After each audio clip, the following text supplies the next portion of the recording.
در عباس سب کی جھولیوں کو بھرتا رہتا ہے کہ دولت بڑھتی رہتی ہے خزانہ کم نہیں ہوتا. وہ گرتا ہے زمیں پر اور یہ رومال زہرا میں میرے آنسو کا قطرہ قطرہ زمزم نہیں ہوتا.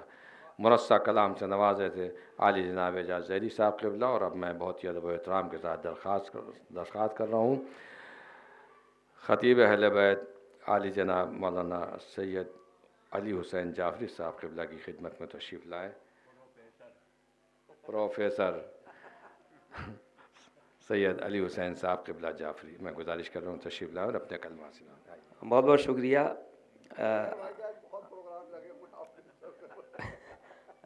دراصل نہ تو میں کوئی خطیب ہوں اور نہ ہی شاعر، اور ایسے ایسے شاعر اور ایسے ایسے خطیب پڑھ کے چلے گئے ہیں، لیکن یہ عرشی بھائی کی ہم پہ بچپنے سے کرم فرمائی ہے کہ ہم کو پڑھاتے رہتے ہیں آگے. تو بس چند منٹ آپ لوگوں کا لیں گے اور کچھ اسی ذیل میں جو بات ہو رہی ہے حسین ڈے کی، کہ عام انسان کی نگاہ سے حسین ڈے کو ذرا سا دیکھنا چاہیں گے. ہم بے شک شیعہ ہیں اور ہماری زندگی کی شروعاتی 16-17 سال اس محلے میں بیتے جس میں سب شیعہ تھے. پھر سن 93 سے لے کے آج کی ڈیٹ تک میری زندگی کے جو ٹائم بیتا علی گڑھ مسلم یونیورسٹی میں یا انٹیگرل یونیورسٹی میں، تو وہ آپ لوگ بہتر سمجھتے ہیں کہ وہاں کا ماحول یا معاشرہ کیا ہے.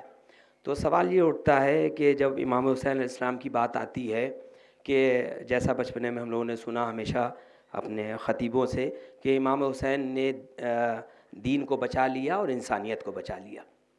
تو دین کو بچا لیا تو سمجھنا اور سمجھانا بڑا آسان ہو جاتا ہے اور اکثر بہت آسانی سے ہم لوگ سمجھا لے جاتے ہیں. لیکن آج کل کے دور میں انسانیت کو امام حسین علیہ السلام نے بچا لیا، اس بات کو سمجھانے میں تھوڑا سا دشواری آتی تھی. لیکن جیسے ہی یہ آئی ایس کا دور شروع ہوا اور جیسے یہ بغدادی والا ٹائم آیا تو یہ چیز ہم لوگوں کے لیے بڑی آسان ہو گئی بتانے کے لیے کہ سمجھ لو کہ خالی جو ہے مسلمان کو نہیں بچایا تھا حسین نے انسانیت کو بچایا تھا. آج کی ڈیٹ میں جب بغدادی اور آئی ایس ایکشن میں آئے تو یہ ہندوستان اور ہندوستان کے پی ایم اور جتنے جو ہیں اعلیٰ لوگ تھے سب فکر مند ہو گئے. رہے یہاں ہندو رہے تھے، رہے یہاں مسلمان رہے تھے، سکھ رہے تھے، یہ سب رہ رہے تھے. یہ کوئی نہیں کہہ رہا تھا یہ کیا ہے، لیکن سب فکر مند تھے کہ اگر یہ اندر آ گیا تو یہ کیا دہشت پھیلائے گا، یہ کتنا نقصان انسانیت کو پہنچا کے جائے گا. اور اس وقت کا یزید ان کا بھی باپ تھا جو آج کی دور کے آئی ایس کے بغدادی تھے. اور اس میں امام حسین علیہ السلام نے اس کے خلاف کھڑے ہو کر کے یہ پوری دنیا کو بچا کر کے پورے اسلام کو تو بچایا ہی بچایا، دنیا انسانیت کو بچا لیا اور ایک اپنے آپ میں ایسی نظیر قائم کی کہ اکثر ہم سے پوچھا جاتا ہے کیا ضرورت ہے 1400 سال ہو گئے ان روایتوں کو بار بار ریپیٹ کرنے کی محرم میں.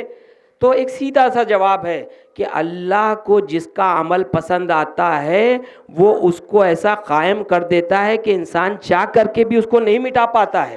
اور اس کی بہت بڑی دلیل حج ہے کہ جناب ابراہیم کا وہ عمل، جناب حاجرہ کا وہ عمل اللہ کو پسند آیا تو اس نے اپنی عبادت کا پارٹ بنا دیا. اسی لیے ذکر حسین ابن علی اور شہدائے کربلا کا ذکر جو ہے وہ ایک پارٹ بنا دیا اس نے کہ دیکھو یہ جو ہمارے لیے قربانی جس نے دی ہے صرف اور صرف میرے لیے، وہ قربانی رائے گاہ نہیں جائے گی. آج نہیں، وہ تا عمر تا زندگی تک یہ ذکر باقی رہے گا. چھوٹی چھوٹی ایک دو باتیں اور کہ جیسے رسول خدا کی ایک حدیث ہے کہ کسی نے پوچھا یا رسول خدا ہم میں تمام برائیاں ہیں، تمام ہمارے میں کمیاں ہیں، آپ کے کہنے سے کوئی ایک برائی ایک کمی میں چھوڑ سکتا ہوں؟ تو اس نے تمام کمیاں اس دور کے عرب کے حساب سے گنا ڈالی اپنی.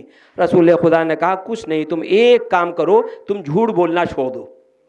رسول خدا نے اس دور کے انسان سے کہا تھا جھوٹ بولنا چھوڑ دو، ہم سب مولائی ہیں.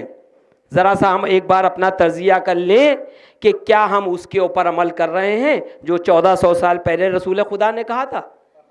دوسری بات ہے، ایک موٹی موٹی بات ہے کہ اسلام دین حق ہے اور مولا علی کا جیسے ابھی عباس ارشاد بھائی ذکر کر رہے تھے کہ علی المال حق، حق و مال علی، علی حق کے ساتھ ہیں اور حق علی کے ساتھ ہے.